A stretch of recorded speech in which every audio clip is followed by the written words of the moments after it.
Hello and welcome back to K and K Real Talk. We are so happy that you're joining us and tuning in.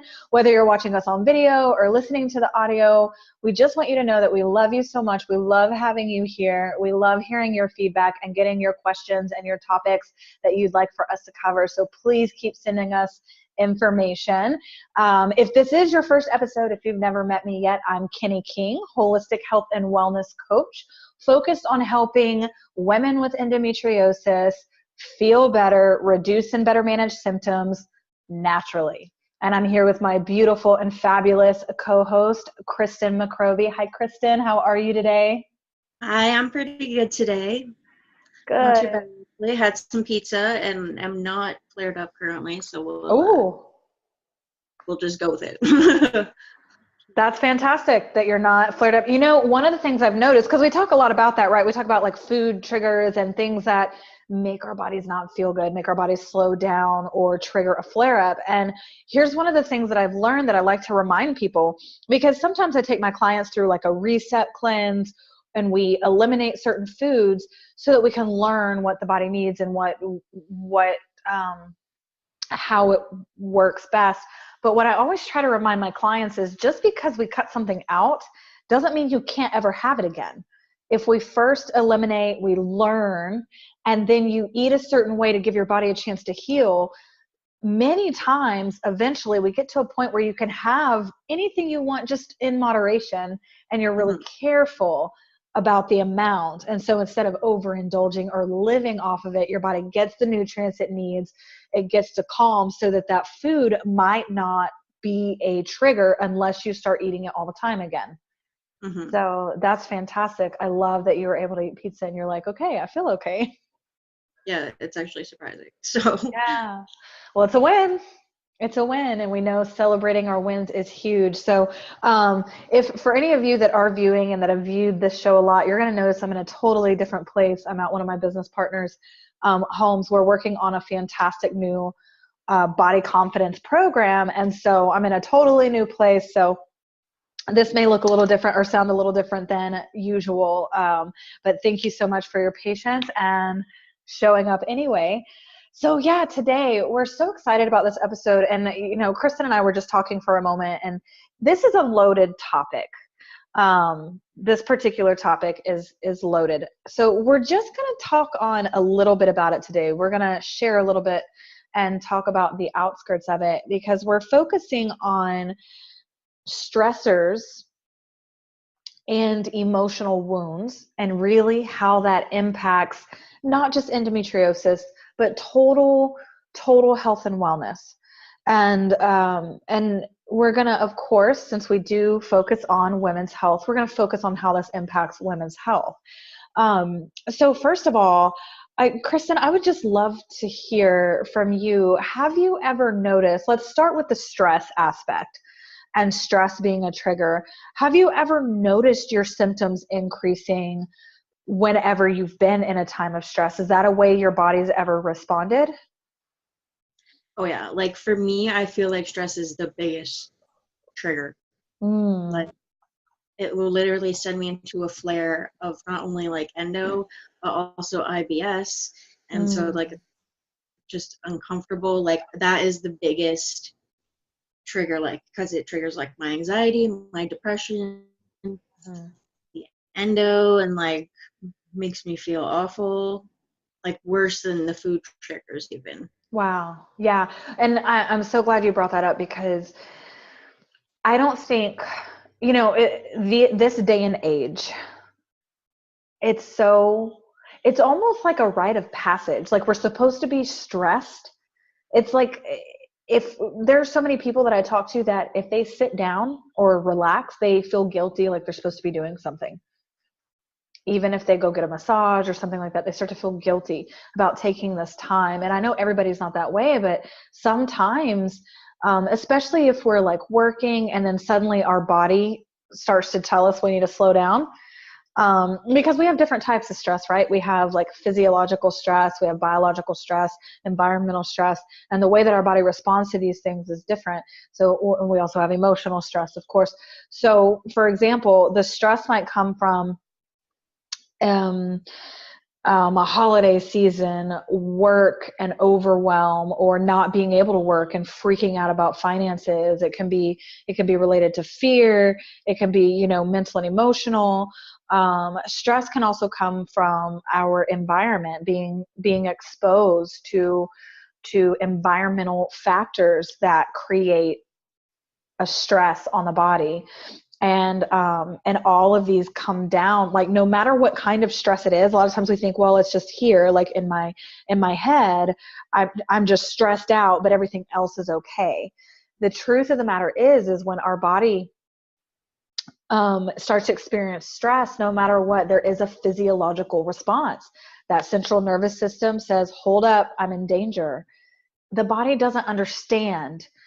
Like, your logic knows that there's some stressors that means you're fighting for your life and some that aren't. So if you're sitting in traffic and experiencing stress, you're not necessarily thinking you're about to die. Whereas if you're running away from a lion or a serial killer, you might think, I'm about to die. You know that there's a difference in that stress logically. Your body doesn't. So it goes into that fight, flight, or freeze response. I think we talked about this on a prior episode, a fight, flight, or freeze response. And here's the important part is, internally, this creates inflammation. What does endo and PCOS and fertility issues and all of these things, what do they have in common? Inflammation. Even autoimmune disorders, cancer, any of it. Disease relies on inflammation. If the body's inflamed and stressed, you can almost think like it fuels it, like it fuels disease.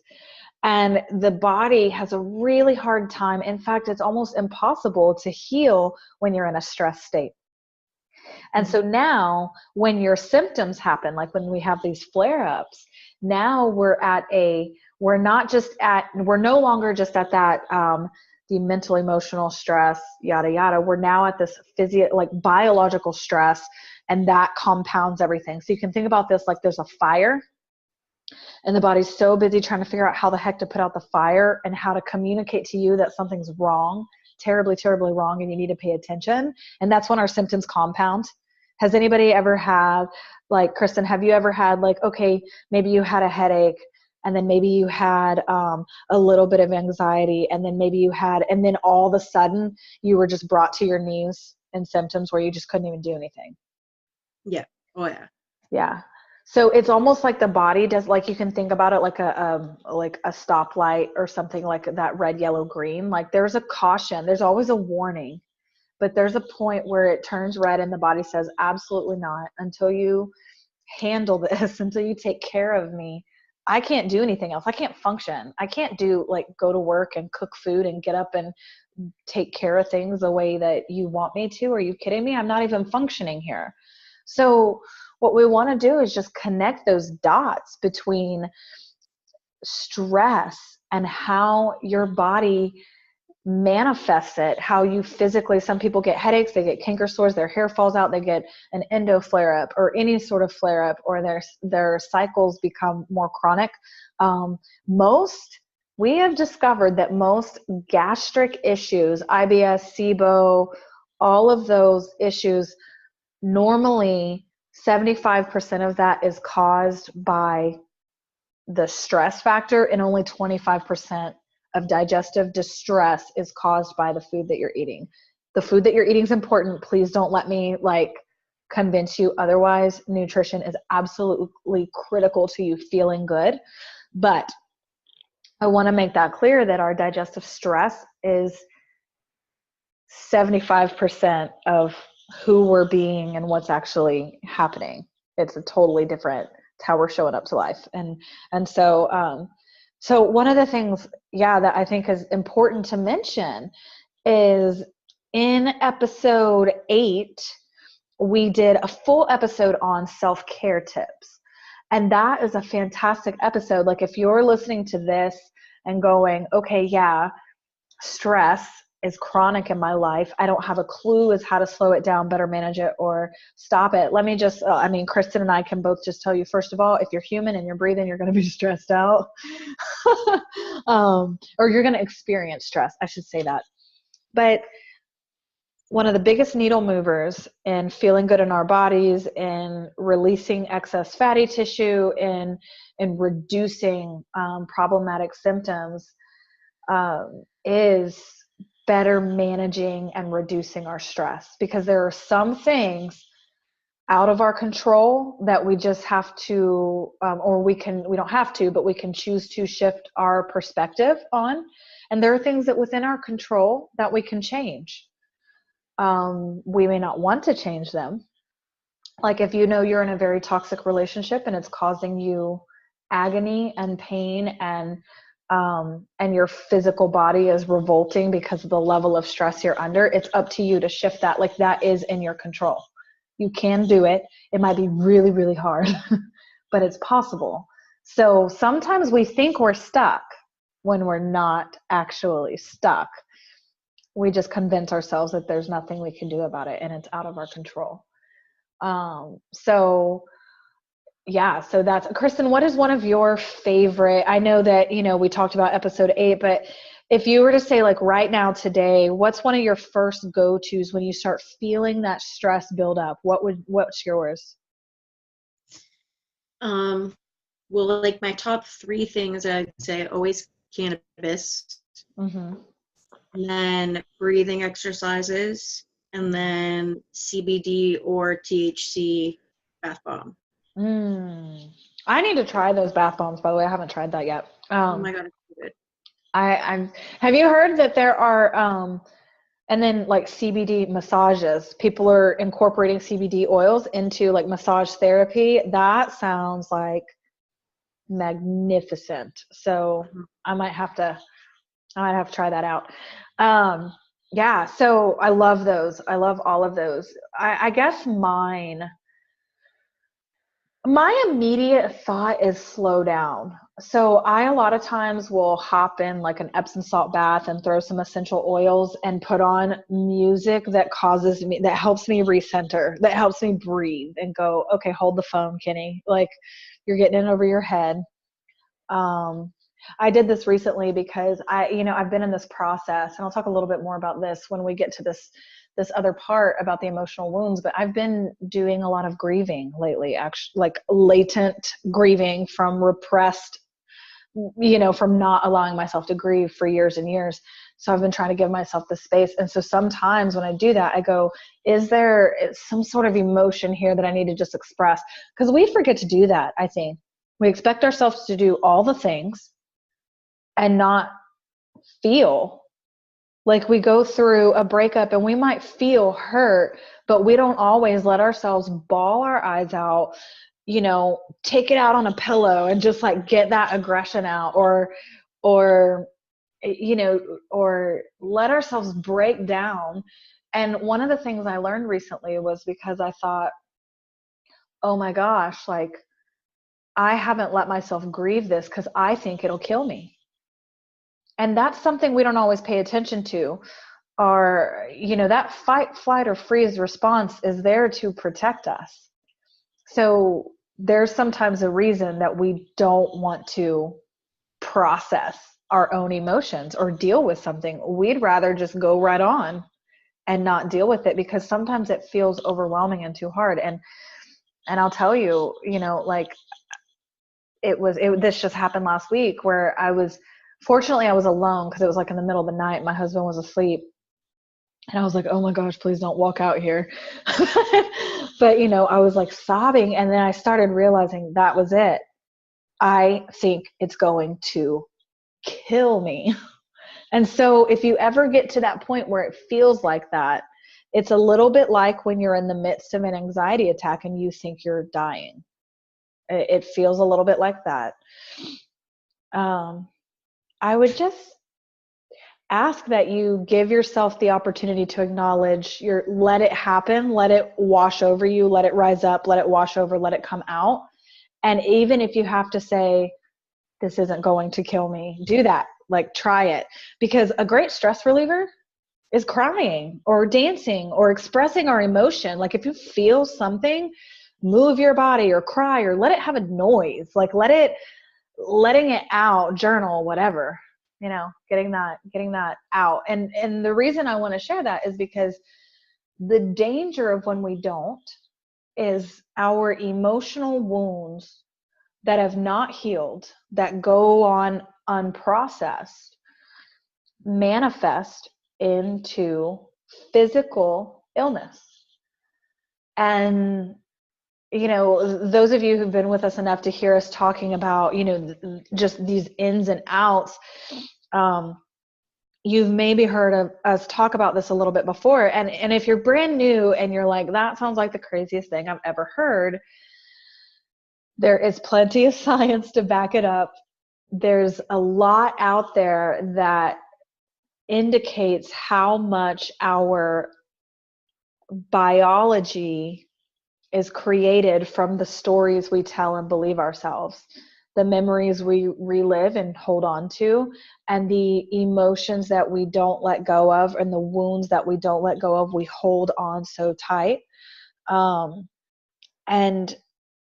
let me tell you that it's one of my favorite quotes. I think it's Bob Proctor, but I'm not 100% sure whose quote it was, but he says, dis-ease, which is disease but broken up, dis-ease has a hard time thriving or living in a body that is at ease.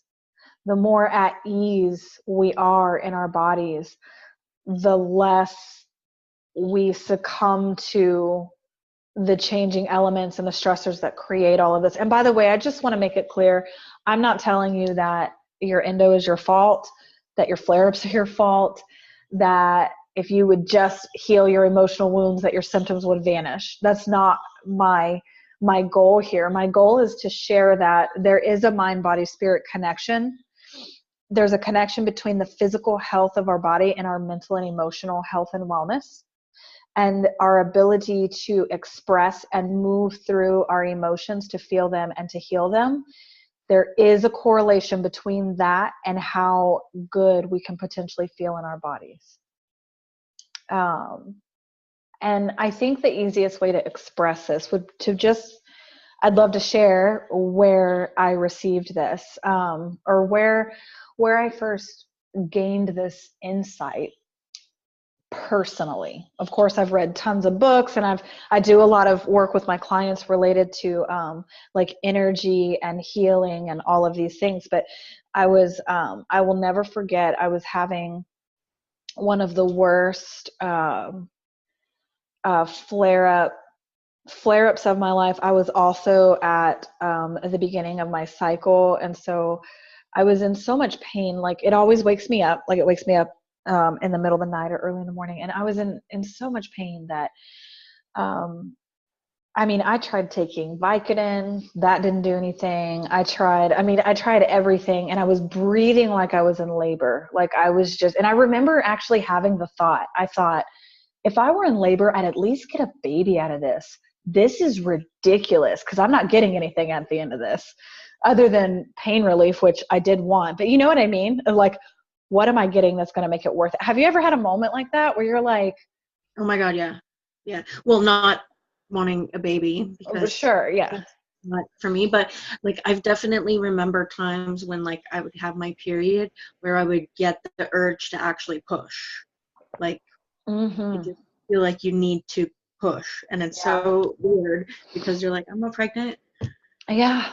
Like, hello. But, yeah. Oh. When I went to the ER for a ruptured cyst, because I do have a belly. That's what they originally thought. They're like, oh, you're in labor. I'm like, no, man, no baby. No, not happening. That happens though. There have been people that go to the ER and they are in labor and they never knew they were pregnant. It's like, oh my gosh, I don't either. But yeah, it's always fascinating to hear those stories where you're like, oh, well, here, congratulations. Yeah, so I had this time, and Kristen, I can't even remember if I've shared this with you, but I think I have, but I'm not sure. So I was in all this pain, and this was years and years ago, and I remember I you know, my ex-husband, he was like rubbing my back and like trying to help me breathe through it. And well, like, you would have thought I was in labor. And I finally didn't want to disturb him anymore. So I got up and I went to the spare bedroom. And I got up, and when I went in there and I laid down, I remember just like I like placed my hands like this. And for those of you listening, I'm doing like a triangle. Like I put my you know, like my hands together to make like a triangle that looks, it almost mimics the shape of the uterus a little bit, and just placed it there, like over my uterus, like over my pelvic region. And I was breathing really deeply. And I was so desperate that I finally asked, what is here? Like, what is in this pain? And I don't know what prompted me to ask that question. Because by this point, I wasn't yet studying about these correlations and connections. This actually became the inspiration for it. But I had my hands placed there. I was breathing. And I think because I was trying to get out of my body to give myself a break, I was in so much pain. You know, when you're in so much pain that you almost try to go into a meditative state, or like a, what do you call it? Hypnosis state? Yeah. So I had gone into a state to try to separate myself a little bit from the pain. And perhaps because I was in that state that I had become more relaxed. And so here I am, I'm breathing, my hands are placed, I'm in total desperation. And I asked that question, what is in this pain? What are you trying to tell me? What do you need? Like, what do you need, uterus? Like, what do you need? And I kid you not, this is the weirdest thing. And I still to this day, telling the story, have a hard time putting words to what happened. But what happened was there was a knowing, a message, a sentence. And I kid you not, it felt like a physical thing rising from where my hands were, from my pelvic region. And it came all the way up my body and came just out of my mouth. I can't remember if I said it out loud or not. But this knowing was so clear and definitive. And what it was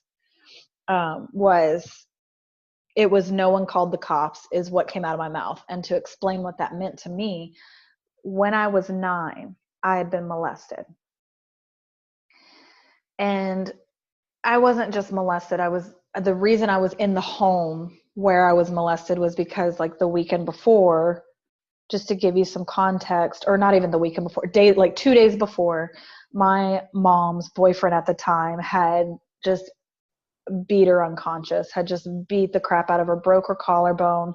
And I was there with a knife threatening him. And so when I called the cops, when the cops came, they asked me, do you want him arrested? And I said, yeah, you know, and of course, because it was Father's Day, she bailed him out the next day. And so we go to this party, it's their friend's party. And she starts to hurt because her collarbone's broken. She doesn't know it's broken at this point, but she's in pain.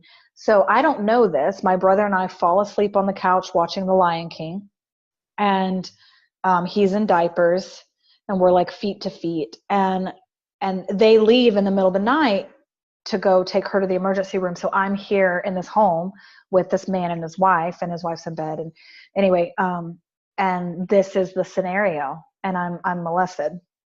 And so when I finally get home, I'll spare all the details of all the in between, but when I finally get home and I'm brave enough to tell, I received a lot of, I think what a lot of young girls receive or just young people, not even just girls, but when victims tell, sometimes the people they're telling, A, don't want to believe it, or B, you know, they can't wrap their minds around it. So they ask a lot of questions. But from a 9-year-old's perspective, I felt like people weren't taking me seriously.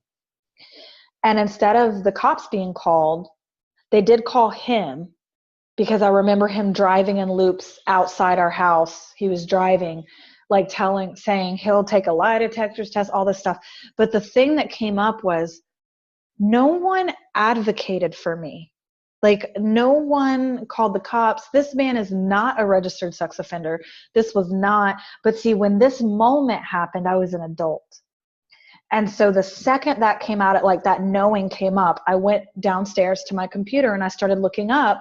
I lived in Virginia at this point, and I'm maybe, I think I'm 22.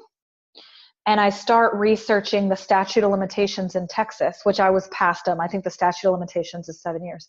And I called my mom and I asked her the question again. I was like, I don't want to bring up old stuff, but I have to ask you, like, why didn't you call the cops? Why didn't, because that was the thing. It wasn't him. It wasn't the incident as much as it was this sense of nothing ever came of. I did the one thing that you're supposed to do. What do they teach you to do when you're a kid?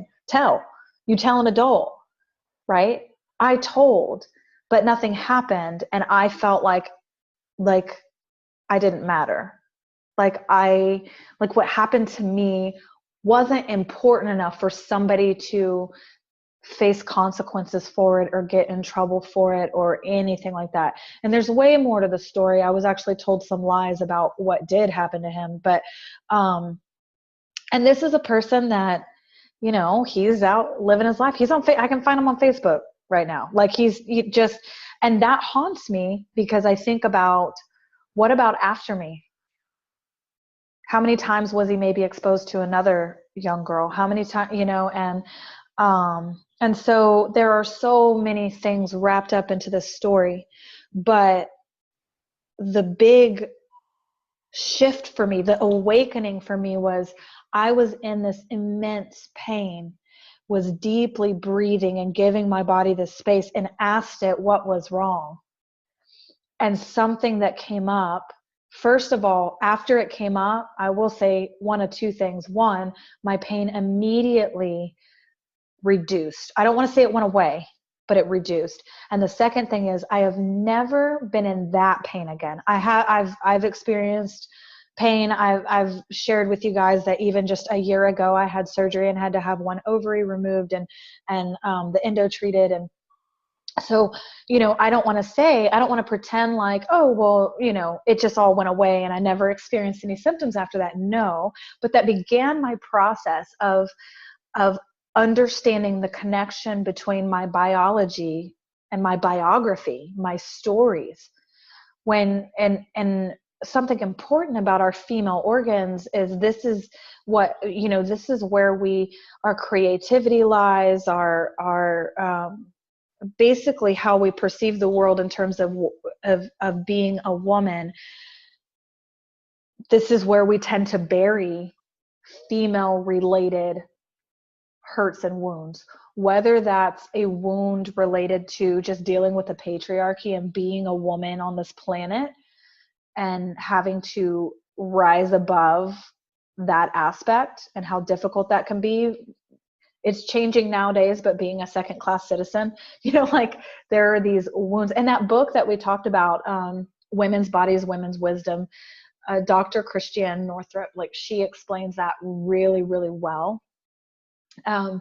Because if you think about it, it's not until recently that we even talk about periods and cycles and all of these. It's almost been like a taboo thing. And there's been this inherent shame around just being a woman. It's kind of like when we go to the doctor and we're like, hey, I'm in pain. And they're like, oh, it's just a bad period. And you're like, I will punch you in your throat. It's frustrating. And how many times have we dealt with that? So while, like I said earlier, we'll dive into this a little bit more over time, I'd love to give you this one action step, which is the next time you're in pain that's maybe unbearable or just pain and it's driving you crazy, maybe try putting on, music without lyrics or doing anything that helps you feel calmer. Whether you're doing, if your thing is hot water bottle, after a bath, or putting your legs up and doing some, if you try some deep breathing and allowing yourself to get kind of relaxed and in tune with your body, and see what happens if you pose a question like that. And nothing may happen, nothing may come up, and that's okay. Sometimes what comes up is only an emotion.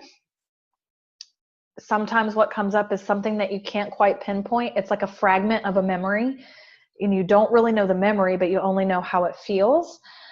And sometimes it comes up and you might think you're making it up, and that's all normal. But what I would encourage you to do would be have a journal next to you and just jot down. And if you feel any feelings, let yourself feel them.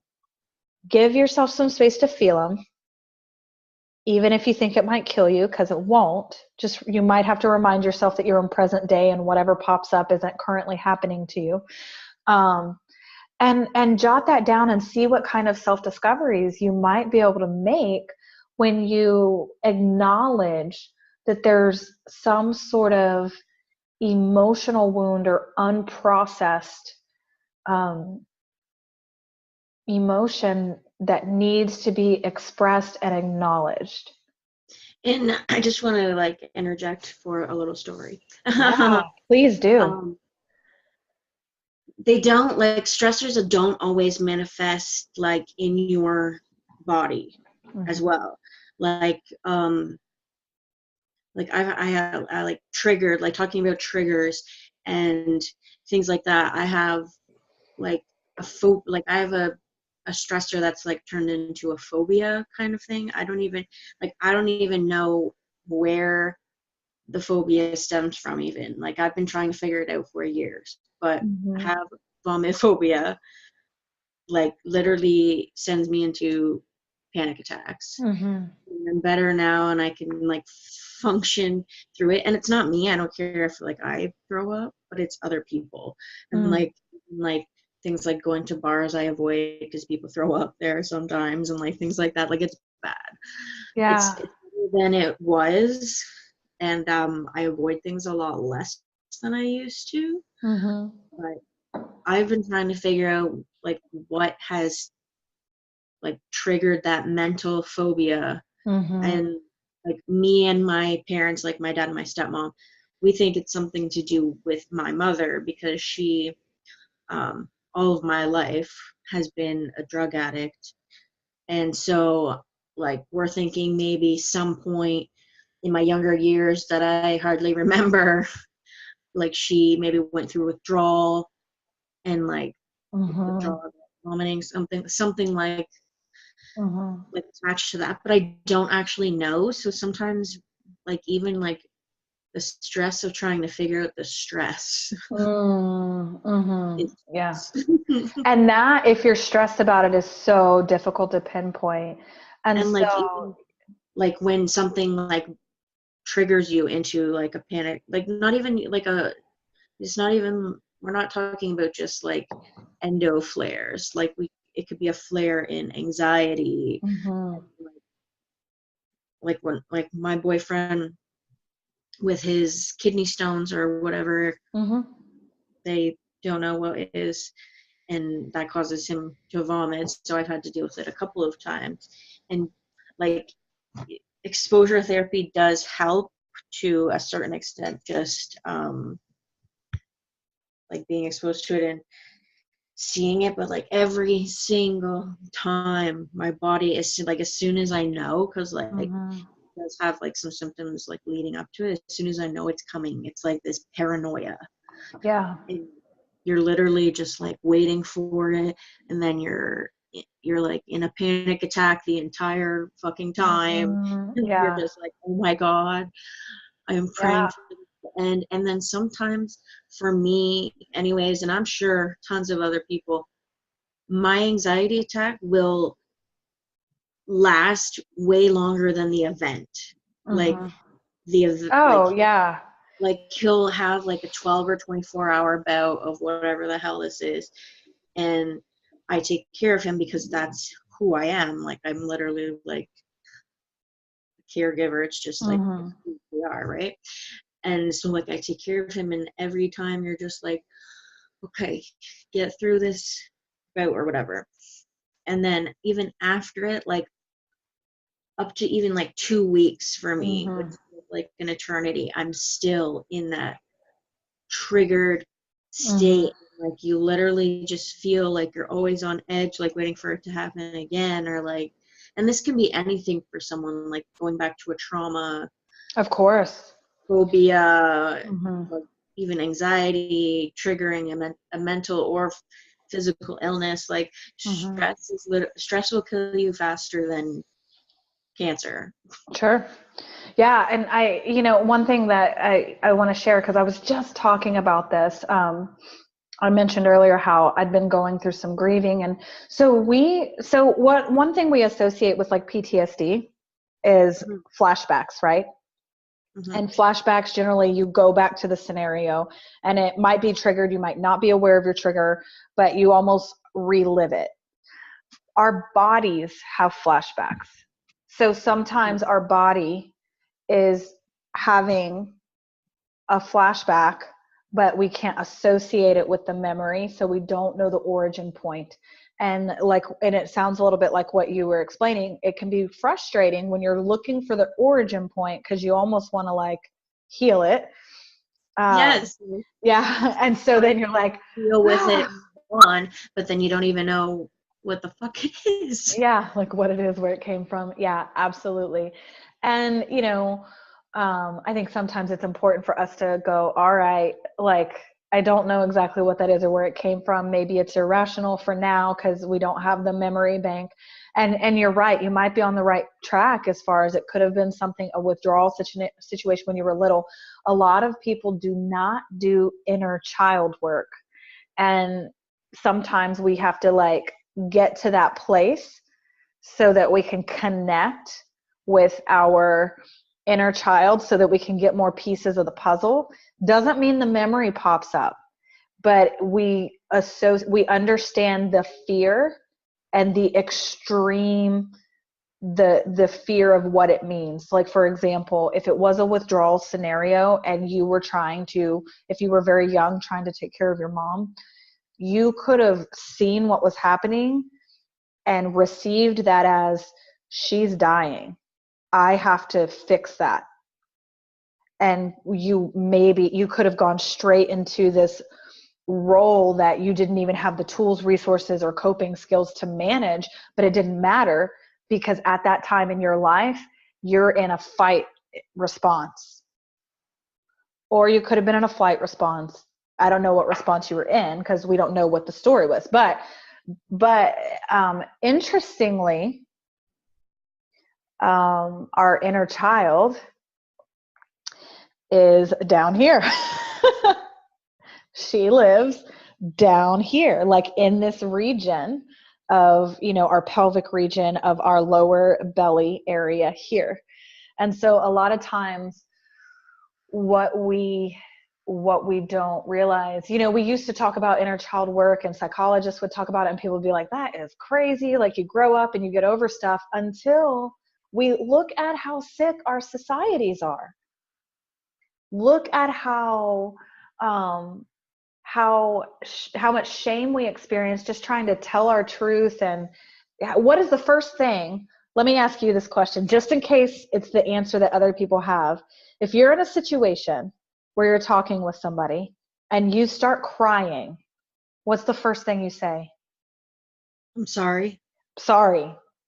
Like, we feel guilty for like experiencing or expressing emotion, because that's what I hear. Yeah, I hear all the time. I'll be in a session, my client starts crying and they start apologizing to me. And I'm like, what are you apologizing for? Like, but I also get it because I myself have done it so many times. I apologize I used to be the queen of apologizing. If somebody bumped into me, I would apologize to them. Well, I'm Canadian, so enough said. So yeah. So does that make sense though? We don't even know that it's okay to be humans with emotions. Like, we don't even feel like it's okay to express. So can that I'm hoping that for our listeners, and guys, send us, write comments on the Facebook page or send us emails, like, let us know if this resonates with you. Like, it it it we like, it's no surprise that we're so sick because we're also so confined and feel so much guilt about just being a freaking human. And we fly off the handle one day, which, I mean, it's not a reason to be a jerk. I'm not giving everybody an excuse to be a jerk, but we experience anger, or we like, let me tell you, Kristen, I don't know how you are, but for me, anger was like taboo for me. I believed that if I was angry, something was wrong with me. And I would even apologize for being angry when other people did something to me. I don't know. I feel like I was an angry teenager. Yeah, well, that's probably good. That probably worked into your favor, because I like anger is that is new for me, being comfortable with anger, because I'm used to make that mean something terrible about me. So yeah, so um it's just such a perfect way to kind of complete this, is to show like, okay, what wounds are lurking there in your system that might need a moment to be expressed through you, so that you can like go live your life. And I'm not saying just because you go live your life doesn't mean you'll never, ever, ever, ever feel it. Our wounds and our grief and our experiences, they shape us, they mold us, we learn from them. We can be closed off and be bitter and block ourselves off from the world. We can be really self-judgmental and cruel to ourselves and let our inner critic just run our lives. We can, huh? I said, oh my God, that's me. That one's you. Yeah. Being very, critical. And then we also have the choice to allow us to learn about ourselves, to discover more, to grow, to heal, and to express and experience like, okay, what is here? What wants to be healed? What wants to be shifted? What wants to be changed? And this is some of the most important work I've done. I've totally shifted my symptoms with nutrition and exercise and my lifestyle and environmental and getting xenoestrogens out. All those things are great. But this emotional work, this healing, this exploration, first of all, it's a lifelong journey. There's not like an endpoint, but it has been the biggest contributor to my healing from the inside out, is working with this aspect of it. So it's a big subject. I mean, it's a big topic. Maybe next time we bring it up and talk about it, maybe we'll go through some specific steps of how to open these doors and work through them a little bit. And so for those of you who like feel like, oh my gosh, this resonated so much, I know I need support in this area, let us know. Make sure you're following, like Kristen's always posting amazing supportive content on the Endometriosis and Me Facebook group and on the Endometriosis and Me page. And then as far as one of the things I'm doing right now is I'm actually doing a body confidence, silencing the inner critic group program, and I'm offering it online. And so if you need more support in here, of course I do one-on-one work, and we tap into actually having a conversation with that inner child, actually doing some energy work and healing some of these things and looking for those origin points. But if you're like, I'm not sure if I want to go that far yet, but maybe just moving into the space of squashing that self-judgment, silencing the inner critic, and regaining some confidence and some mindfulness around tuning into my body's needs and understanding what I can do to help that and shift that, please let me know. You can meet us over and stay connected at Endometriosis Nourish, Flourish, Thrive. That is a Facebook group that's linked right into the Endometriosis and Me group. So you can stay connected there as well. And I'm so excited about our next session, because next episode is episode 30. Can you believe it? I know, it's crazy. It is crazy. And we love all of you. Thank you so much for being here and for listening. And again, you can find Kristen's website at endometriosisandme.com. That's one hub where you can have access to all of the different amazing things that she's doing. And it's just another place where you can send questions if you're like, hey, tackle this topic, please. We're here for you. We want to keep talking about the things that you want to learn more about, because better is possible. And we want you to feel better in your body, better in your skin, better in your life, and love yourself because you deserve it. So we will see you next week. Thank you so much for being here with us. And we love you, love you, love you. Hearts. Bye, guys.